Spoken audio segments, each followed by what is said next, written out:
இஸ்ரேலில் இருக்கக்கூடிய யூதர்கள் இதற்காக பல மில்லியன் டாலர்கள் செலவழித்து சீம கருவேலை மரத்தை தங்களுடைய நாட்டு எல்லைகளிலே வளர்த்து வருகிறார்கள். இதற்காக மக்களை ஊக்குவிக்கிறார்கள். இதற்கு பின்னால் இருக்கக்கூடிய ரகசியம் என்ன? இதை பற்றி தான் இந்த பதிவிலே தெளிவாக பார்க்க இருக்கிறோம். வாங்க வீடியோக்குள்ளால போகலாம். அல்ஹம்துலில்லாஹி ரப்பில் ஆலமீன், அஸ்ஸலாத்து வஸ்ஸலாமு அலா ரசூலில்லாஹி அம்மா பஅத். கண்ணியத்திற்குரிய இறைவனின் நல்லடியார்களே, அல்லாஹ்வின் சாந்தியும் சமாதானமும் என்றென்றும் உங்கள் மீது உண்டாவதாக.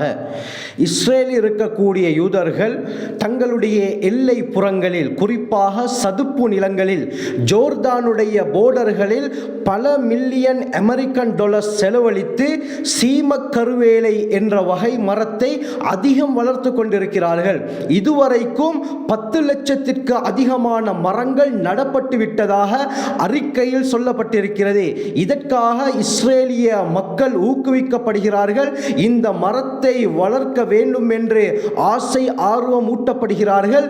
மேலும் சொல்ல போனால் இந்த இஸ்ரேலிய அரசாங்கத்தில் இருந்து ஒரு பெரும் தொகை, நிதி தொகை இந்த மரத்தை நடுவதற்காக வேண்டி ஒதுக்கப்படுகிறது என்றால் இதற்கு பின்னால் இருக்கக்கூடிய மர்மம், ரகசியம் என்ன? கண்ணியமானவர்களே, ஏற்கனவே நான் கிரேட்டர் இஸ்ரேலை பற்றியும் அவர்கள் யூப்ரட்டிஸ் நதியை தன்வசமாக்க துடிக்கக்கூடிய காரணத்தை பற்றியும் தெளிவாக பேசியிருந்தேன்.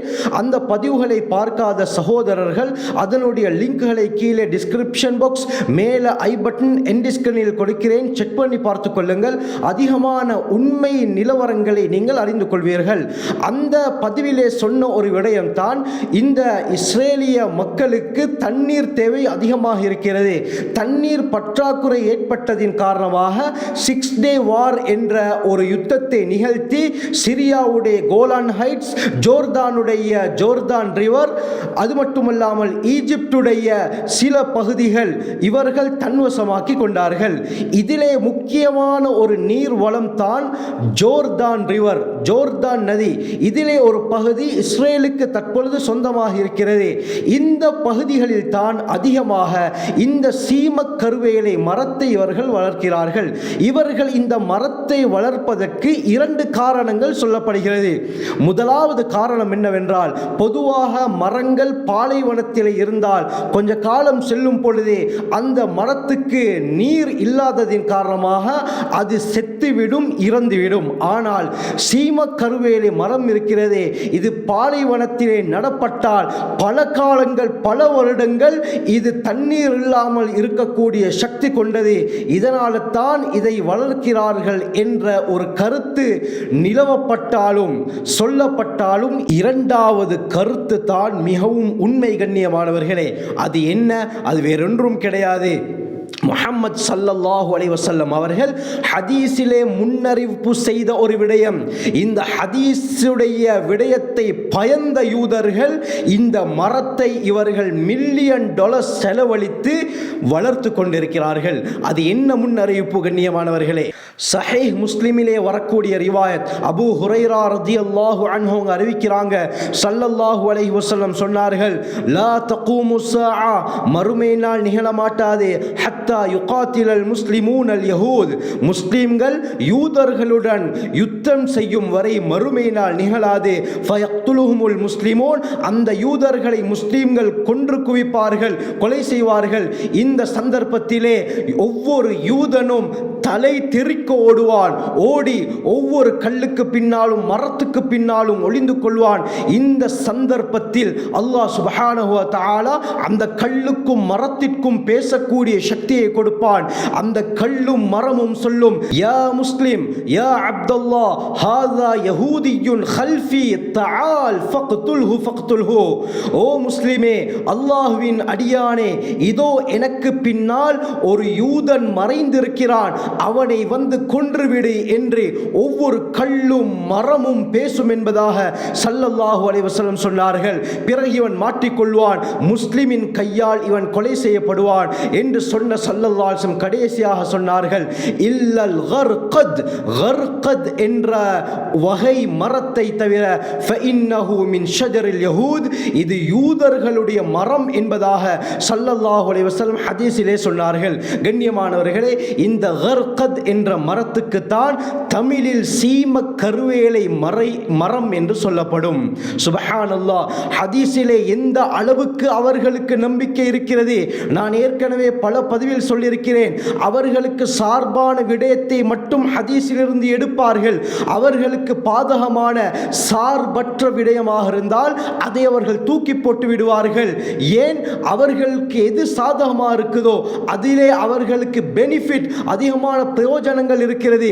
அந்த அடிப்படையில் தான் இதுவும் கண்ணியமானவர்களே, இந்த மரத்தை அவர்கள் வளர்த்தால் அந்த யுத்தம் நடைபெறும் பொழுது இந்த மரத்துக்கு பின்னால் ஒளிந்து கொண்டால் கண்ணியமானவர்களே, இந்த மரம் இந்த யூதனை காட்டி கொடுக்காது. அந்த மரத்தை பார்க்கும் பொழுது பெரும் புதருள்ள மரத்தை போன்று தான் விளங்கும். நீங்கள் படத்திலே காணக்கூடிய இந்த மரம் தான் கர்கத் என்ற வகை மரம். இந்த மரம் இன்று இஸ்ரேலிலே அதிகமாக வளர்க்கப்படுகிறது. எந்த அளவுக்கு சொன்னால், இஸ்ரேலுடைய பிரதமர் பெஞ்சமின் நெதன்யாஹு கூட குழி தோண்டி இந்த மரத்தை வளர்க்கக்கூடிய போட்டோக்கள், புகைப்படங்கள் கூட வெளியாக இருக்கின்றன. முக்கியமான மத குருமார்கள் இந்த வேளையிலே இறங்கியிருக்கிறார்கள், மக்களுக்கு உற்சாகப்படுத்துகிறார்கள், சிறுவர்களுக்கு உற்சாகப்படுத்தப்படுகிறது. இந்த மரத்தை வளர்க்குமாறு இன்று கண்ணு கெட்டக்கூடிய அளவுக்கு இந்த மரங்கள் வளர்ந்து பெரும் காடுகளை போல தோற்றமளிக்கிறது. கண்ணியமானவர்களே, இதுதான் காரணம். ஏன்? யூதர்கள் பயந்தவர்கள் என்பது நமக்கு தெரியும். அல்லாஹ் குர்ஆனிலே தெளிவாக கூறிவிட்டார், யூதர்கள் பயந்தவர்கள், தைரியசாலிகள் கிடையாது. இன்று இந்த யூதர்கள் உலகத்திலே நம்பர் 1 இடத்தில் இருப்பதற்கு முக்கியமான காரணம் அவர்களுக்கு பின்னால் யூரோப்புடைய அந்த சக்தி இருப்பதின் காரணமாகத்தான். யூரோப் உட்பட அமெரிக்கா இந்த இஸ்ரேலை கைவிட்டு விட்டால் இவர்களை போல ஒரு கோழைகள் இந்த உலகத்திலே கிடையாது. கண்ணியமானவர்களே, நபி அவர்களுடைய வார்த்தையில் எந்த அளவுக்கு இவர்களுக்கு நம்பிக்கை இருக்கிறது. நாம் இன்று ஹதீஸை எடுத்து நடக்கிறோமோ இல்லையோ, அந்த யூதர்கள் ஹதீஸை ஆராய்ச்சி செய்கிறார்கள், அதிலே தங்களுக்கு சொல்லப்பட்ட நல்லதை எடுத்து நடக்கிறார்கள். கண்ணியமானவர்களே, இன்று நபி அவர்களுடைய ஹதீஸை அவர்கள் எடுத்து நடப்பதினால் உலகிலே கொடிக்கட்டு பறக்கிறார்கள். நபி அவர்களுடைய ஹதீஸை நாங்கள் எடுக்காமல் விட்டுவிட்டதின் காரணமாக இன்று நாங்கள் அதல பாதாளத்திலே தள்ளப்பட்டு இருக்கிறோம். எல்லா விடயத்திலும் ஜீரோவாக நாங்கள் இருக்கிறோம். நபி அவர்களுடைய சுன்னாவை பின்பற்ற வேண்டும். கண்ணியமானவர்களே, நபி அவர்களுடைய வாழ்க்கையில் தான், அவர்களுடைய வார்த்தையில் தான் அழகிய முன்மாதிரி வெற்றி இருக்கிறது. இந்த ஹதீஸிலே ஸல்லல்லாஹு அலைஹி வஸல்லம் தெளிவாக சொன்னார்கள், இந்த மரம் மட்டும் இந்த யூதர்களை காட்டிக் கொடுக்காது. இதனால கண்ணியமானவர்களை, இவர்கள் லட்சக்கணக்கு ரூபாய் டாலர் செலவழித்து இந்த மரத்தை வளர்த்து கொண்டிருக்கிறார்கள். அல்லாஹ் சுப்ஹானஹு வ தஆலா இந்த யூதர்களுடைய எல்லா திட்டங்களையும் தவிடு பொடியாக்குவானாக.